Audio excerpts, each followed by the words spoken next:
স্পাইল পটল বনি আছে ৰিমঝিম বাইদেউৰ দোকানত আমাৰ Wow! Beautiful! আমাৰ প্ৰিয়া বাইদেউ কেনে গ'ল समझ रहे हो Ladies and gentlemen, are you ready?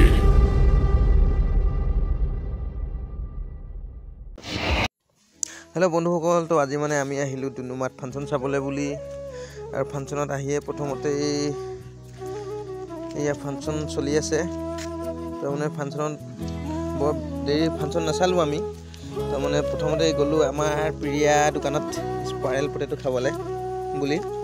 মানে প্ৰিয়া যিহেতু কৈ থাকে ভিডিঅ'ত যে আমাৰ দোকানত আহিব, ডুমডুমাত আহিছোঁ, ক'ৰবাত আহিছোঁ দোকান দিবলৈ। তো প্ৰিয়া দোকানত প্ৰথম আহিলোঁ স্পাইৰেল পটেটো খাবলৈ।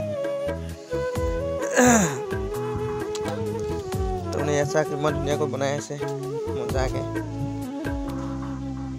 আমি লগৰ আছিলোঁ, কেইবাজনো আছিলোঁ, তো আমিও খাই দিলোঁ অলপ।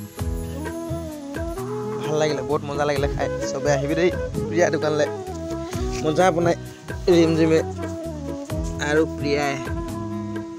আৰু লগতে আৰু এজনী ছোৱালী আছে, এজনী কি নাম সোধা নহ'ল বাৰু, নেক্সট বাৰ সুধিব লাগিব ৰ।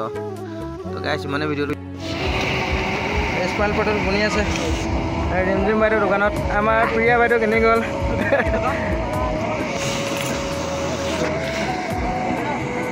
ঠিক আছে।